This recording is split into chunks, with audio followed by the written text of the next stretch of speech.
بسم اللہ الرحمن الرحیم والنظر يمكن تحصيله بطريق الفكر من البديهي لأن من علم لزوم أمر آخر ثم علم وجود الملزوم حصل له من العلمين السابقين وهما العلم بالملازمة والعلم بوجود الملزوم.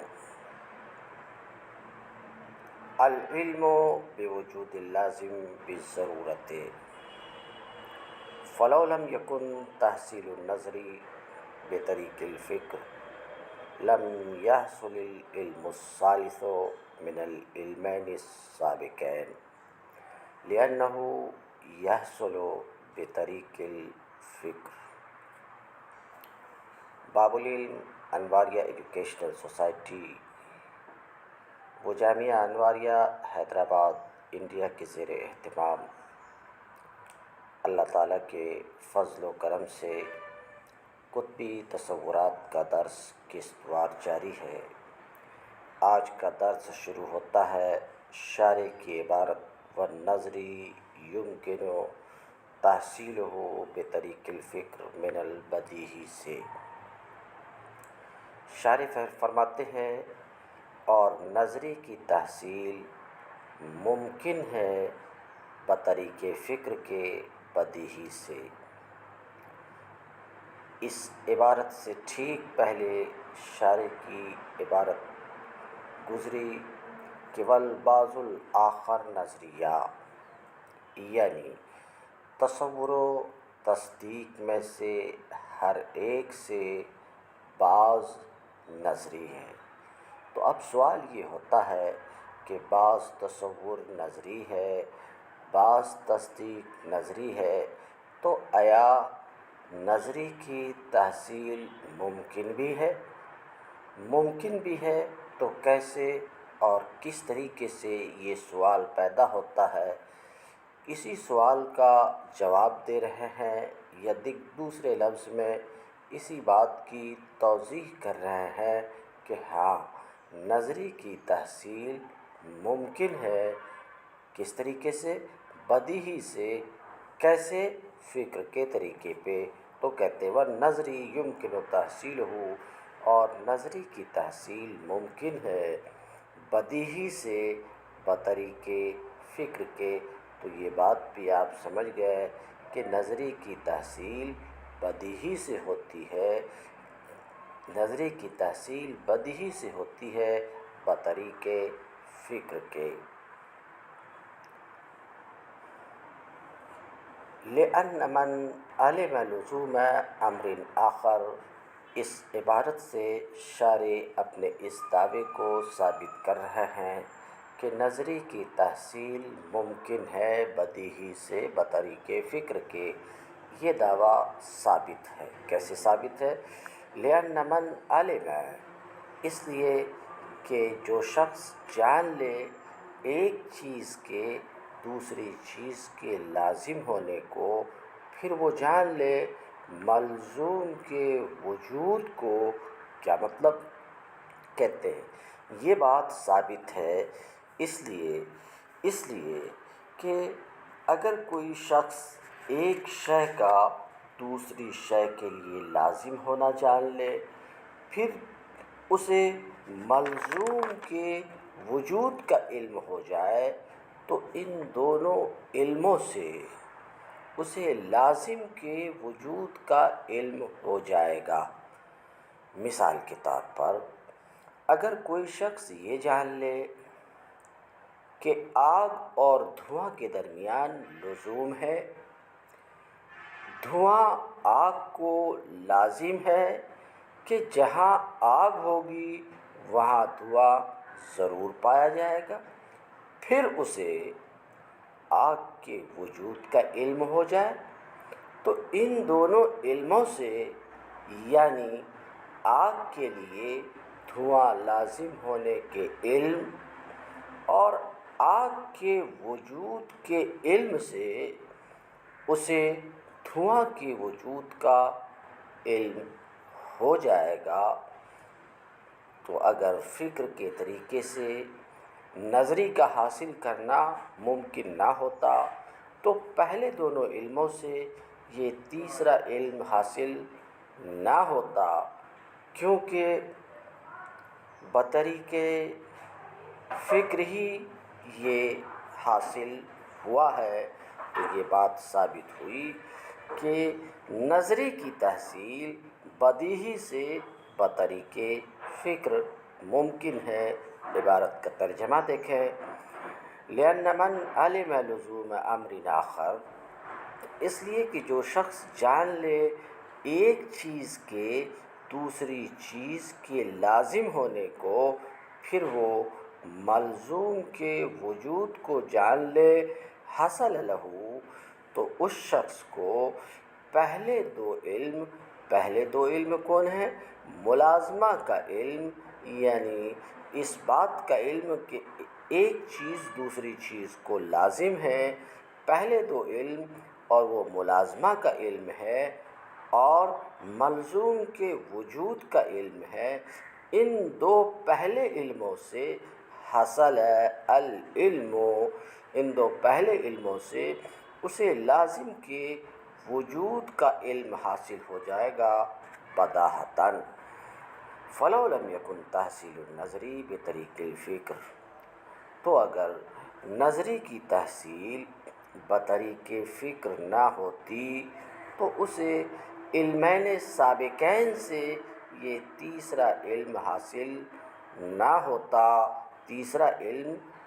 ہوتا، اس لیے کہ یہ تیسرا علم جو اس کو حاصل ہوا ہے علمین سابقین سے بطریق فکر، تو یہ بات ثابت ہوئی کہ نظری کی تحصیل بدیہی سے بطریق فکر کے ممکن ہے۔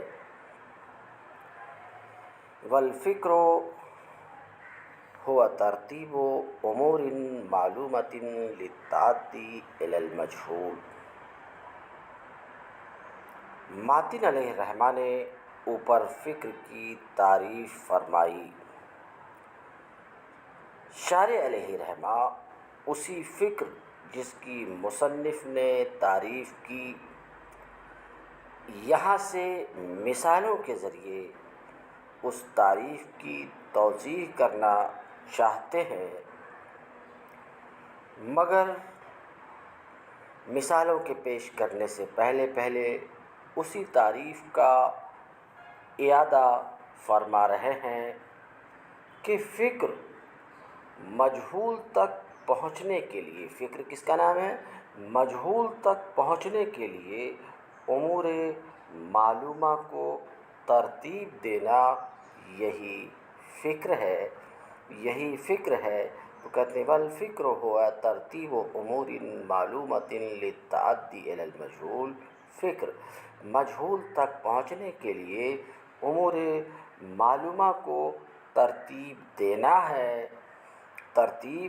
دینا ہے، کما اذا حاولنا تحصیل معرفت الانسان، جیسے کہ جب ہم قصد کریں انسان کی معرفت کی تحصیل کی، وقد عرفنا الحیوان والناطق، اور ہم حیوان و ناطق کو جان چکے ہوں، تو ہم انہیں ترتیب دیں گے اس طور پر کہ حیوان کو مقدم کریں گے اور ناطق کو مؤخر کریں گے، تاکہ ذہن اس سے انسان کے تصور تک پہنچ جائے۔ تو کیا بتا رہے ہیں کہ فکر مجہول تک پہنچنے کے لیے امور معلومہ کو ترتیب دینا ہے۔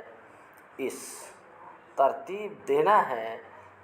اعادہ کے بعد مثالوں سے اسی بات کی وضاحت فرمائی ہے کہ جب ہم انسان کی معرفت حاصل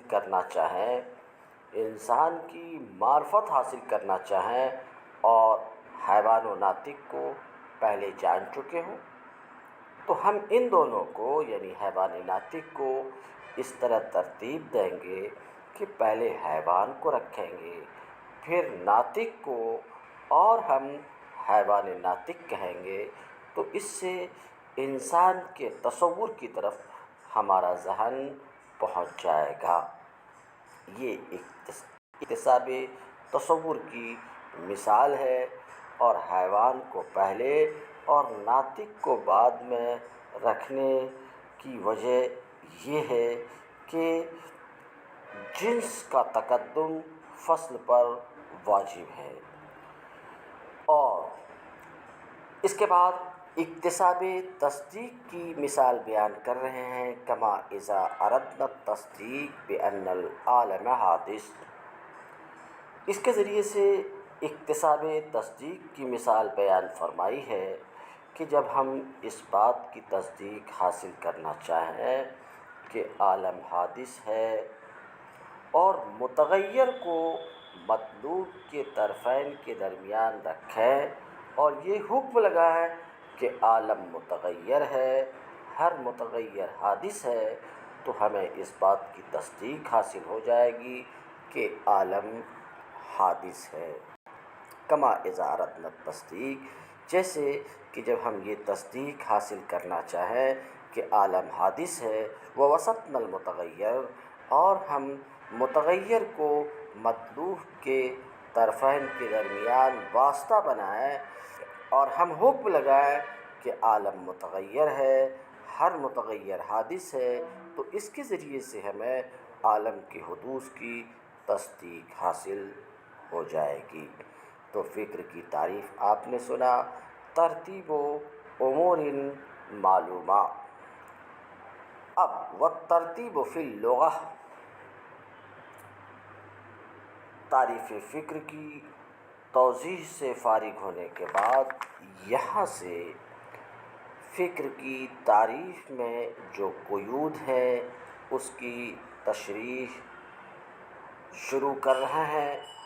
چنانچہ سب سے پہلے ترتیب کی وضاحت کرتے ہوئے ارشاد فرماتے ہیں کہ لغت کے اعتبار سے ترتیب تو ہر چیز کو اس کے مقام میں رکھنے کا نام ہے، والترتیب فی اللغہ، اور ترتیب لغت میں تو ہر ایک شے کو اس کے درجے اور مقام میں رکھنے کا نام ہے۔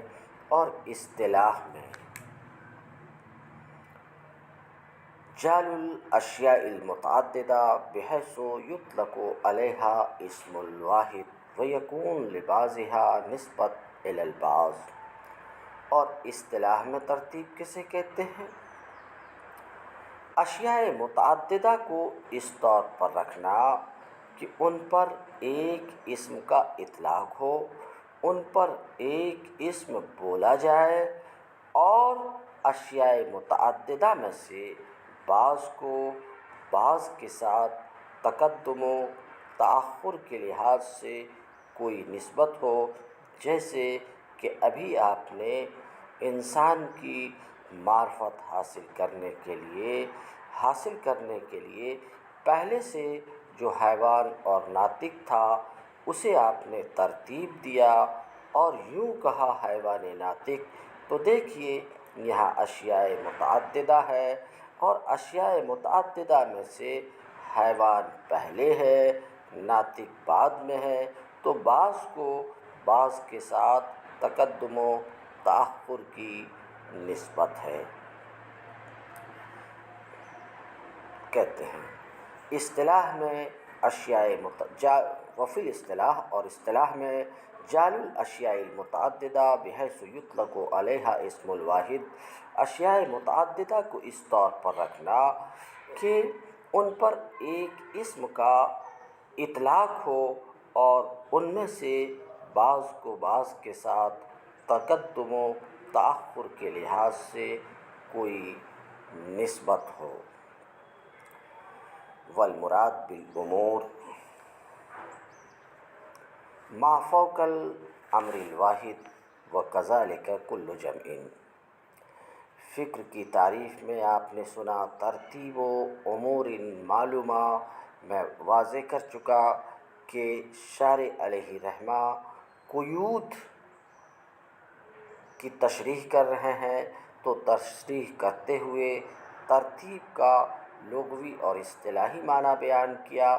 اس کے بعد ہے ترتیب و امور معلومہ، تو کہتے ہیں کہ مراد امور سے اس تعریف میں ما فوق الامر الواحد ہے، یعنی لفظ امور کی وضاحت کرتے ہوئے شارح فرماتے ہیں کہ یہاں امور سے مراد ما فوق الامر الواحد ہے۔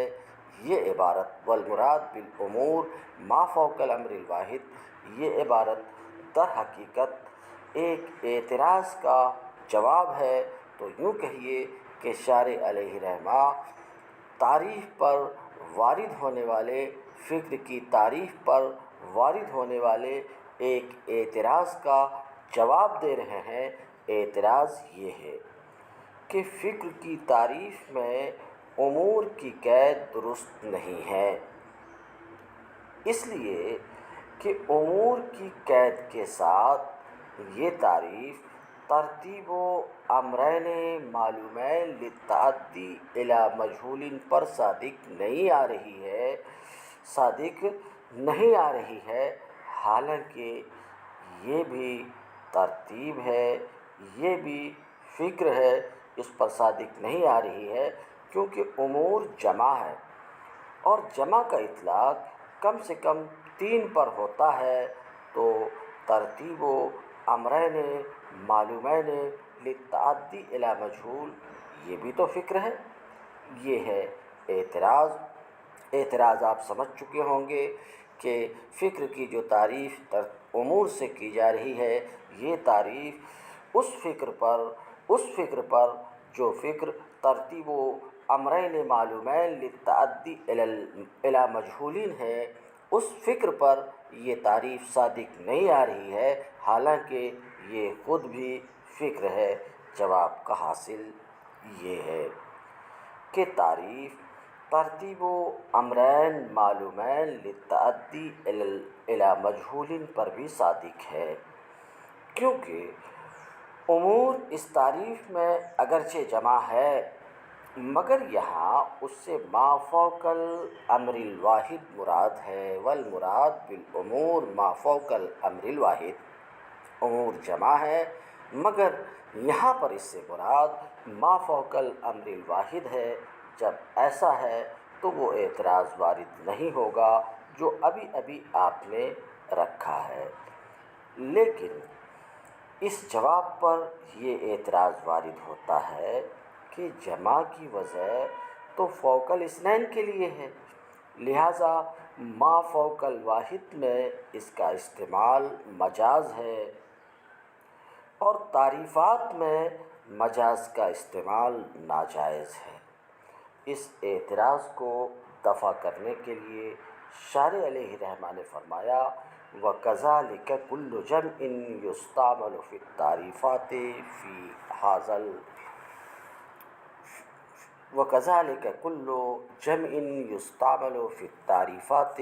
هَذَا الْفَنِّ،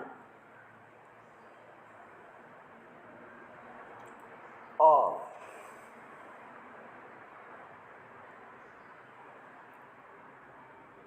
جواب کا حاصل یہ ہے کہ صرف اسی مقام میں جمع ما فوق الواحد کے معنی میں نہیں ہے، بلکہ اس فن کی جملہ تعریفات میں ایسا ہی ہے، لہٰذا تعریفات میں جمع امور کا ما فوق الواحد میں استعمال اس فن کی اصطلاح اور عرف ہے، اور جب صورتحال یہ ہے تو یہ مجاز نہیں ہے بلکہ حقیقت عرفیہ ہے۔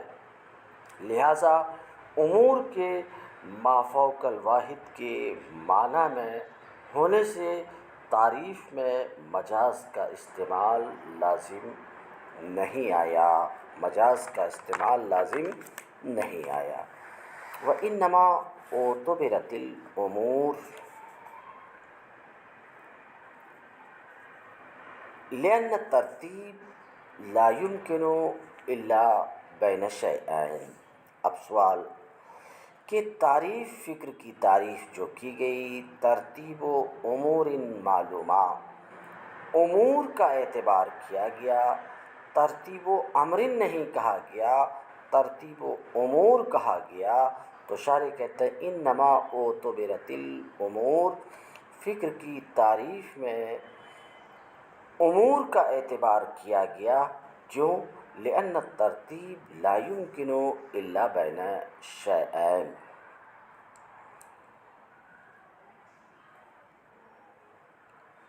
کہ فکر ترتیب کا نام ہے اور ترتیب کے لیے کم از کم دو امر ضروری ہیں، لہٰذا فکر کی تعریف میں ترتیب کے ساتھ امور بمعنی ما فوق الواحد کا استعمال درست ہے۔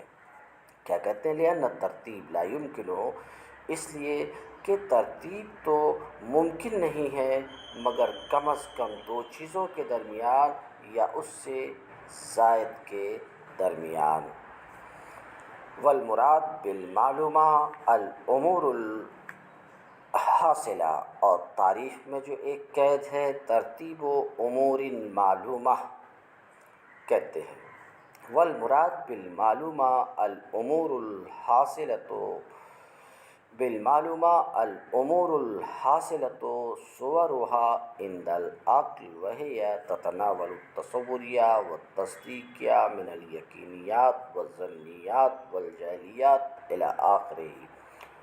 اور شارح کہتے ہیں معلومہ کی توضیح کرتے ہوئے کہ معلومہ سے وہ امور مراد ہیں جن کی صورتیں عقل کے نزدیک حاصل ہوں، خواہ وہ تصوریہ ہوں جیسے انسان کی تعریف میں حیوان ناطق، یا تصدیقیہ ہوں اور تصدیقیہ میں سے چاہے یقینیہ ہوں جیسے العالم متغیر، کل متغیر حادث فالعالم حادث، یا ظنیہ ہو جیسے ھذا الحائط ینتشر منہ التراب، اس دیوار سے مٹی جھڑ رہی ہے، وکل حائط ینتشر منہ التراب، اور جس دیوار سے مٹی جھڑ رہی ہو وہ گر جائے گی، فھذا الحائط ینہدم،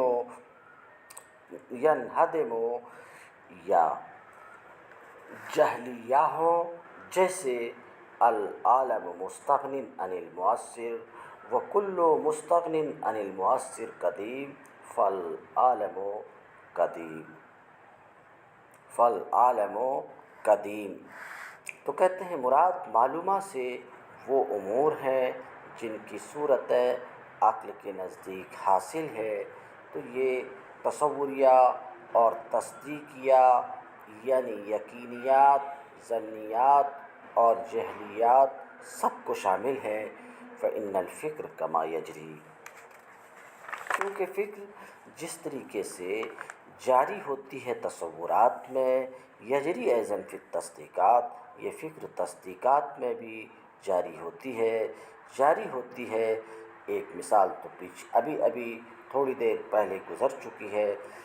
کہتے ہیں فکر جس طریقے سے تصورات میں جاری ہوتی ہے اسی طریقے سے تصدیقات میں بھی فکر جاری ہوتی ہے۔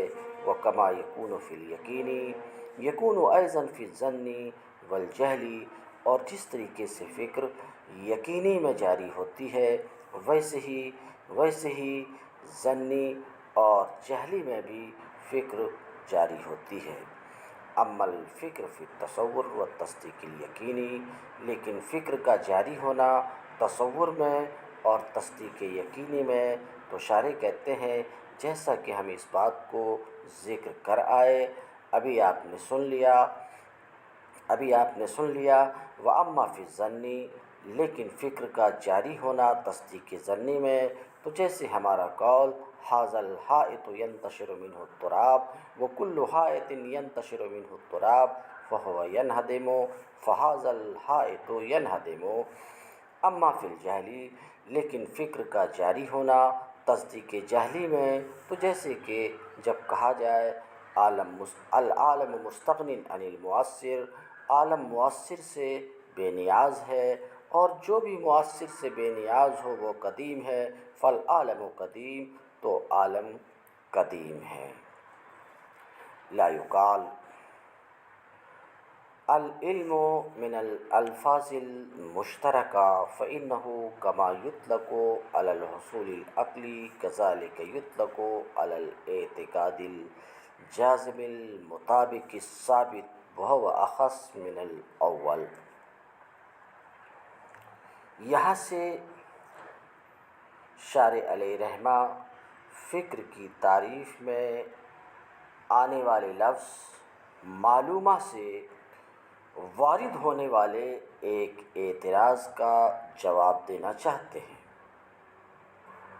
اعتراض یہ ہے کہ فکر کی تعریف میں معلومہ کا استعمال درست نہیں ہے، اور اس طریقے سے فکر کی تعریف کرنا ترتیب و امور معلومہ یہ درست نہیں ہے۔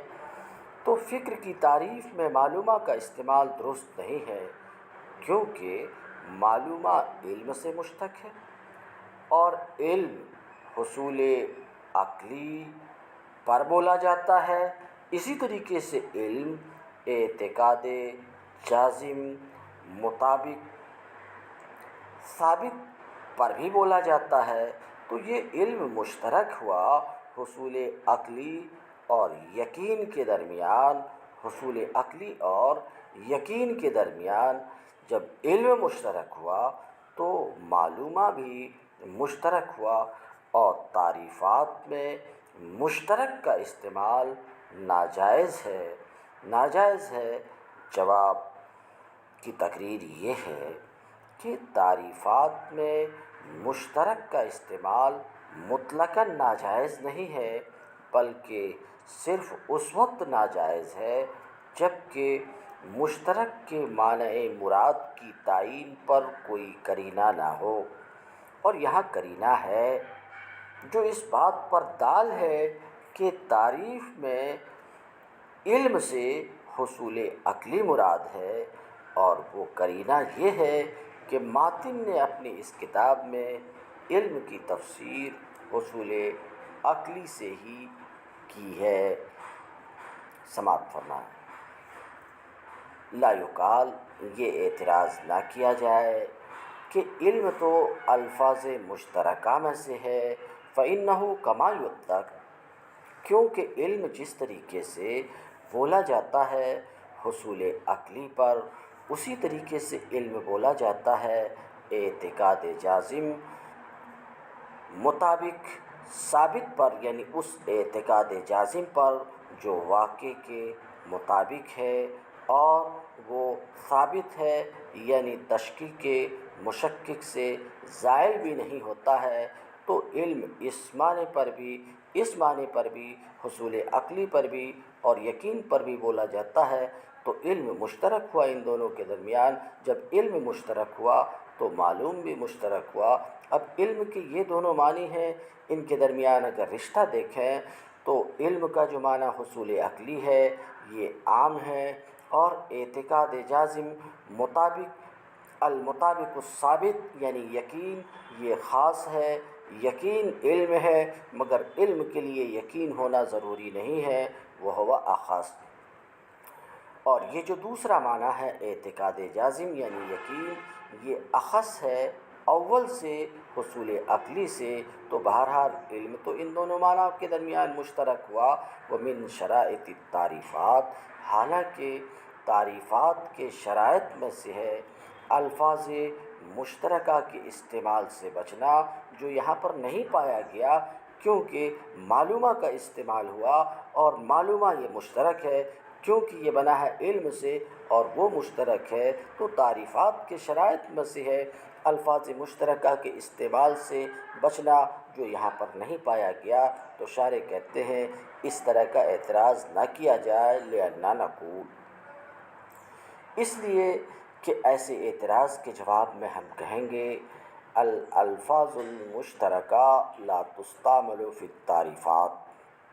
تم نے جو معترض یہ کہا کہ تعریفات میں الفاظ مشترکہ کا استعمال ناجائز ہے، تو ہم کہیں گے مطلقاً ناجائز نہیں ہے، مطلقاً ناجائز نہیں ہے۔ ہاں، اس وقت ناجائز ہے جب کہ کوئی قرینہ نہ ہو، مگر جب کوئی قرینہ موجود ہو جو قرینہ موجود ہو جو معنی مراد کی تعین پر دال ہو، تو ایسے وقت میں الفاظ مشترکہ کا استعمال ناجائز نہیں ہے۔ شارح کہتے ہیں لِأَنَّا نقول، اس لیے کہ ہم جواب میں کہیں گے کہ الفاظ المشترکہ لا تستعمل فی التعریفات، الفاظ مشترکہ تعریفات میں مستعمل نہیں ہوتے ہیں مگر جبکہ کوئی قرینہ قائم ہو جو معنی مراد کی تعین پر دال ہو، وہاں ہونا قرینہ۔ اور یہاں قرینہ ہے جو دال ہے اس بات پر کہ مراد علم مذکور سے تعریف مذکور میں حصول عقلی ہے، فَإِنَّهُ لَمْ يُفَسِّرْ فِي هَذَا الْكِتَابِ إِلَّا بِهِ، کیونکہ مصنف نے اس کتاب میں اس کی تعریف نہیں کی ہے۔ مصنف نے اس کتاب میں کہتے ہیں علم کی تفسیر نہیں کی ہے مگر حصول عقلی سے۔ فَإِنَّمَا اعْتَبَرَ الْجَهْلَ فِي الْمَطْلُوبِ، فکر کی تعریف تھی ترتیب و امور معلومہ للتعدی الی المجہول۔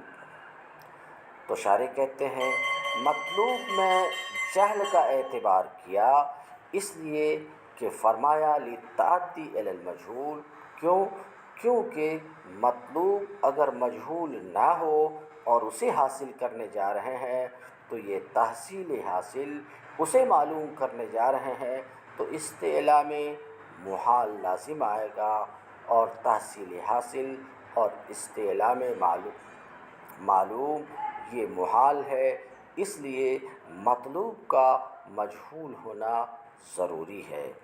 کہتے ہیں انما اعتبر الجہل فی المطلوب، مطلوب کے مجہول ہونے کا اعتبار کیا اس لیے کہ مصنف نے کہا للتعدی الی المجہول، اس لیے کہ استعلاء میں معلوم اور تحصیل حاصل محال ہے۔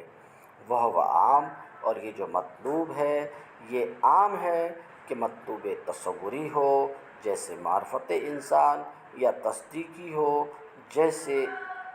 جیسے عالم حادث ہے کی معرفت۔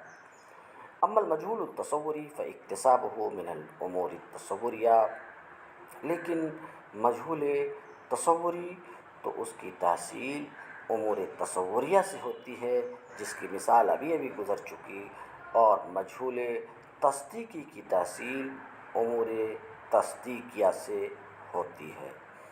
ومن لطائف ھذا التعریف، اب فکر کی تعریف میں جو قیود ہیں اس پر بھرپور گفتگو ہوئی، اس گفتگو کے بعد اس تعریف کی خوبی کو بیان کرنا چاہ رہے ہیں۔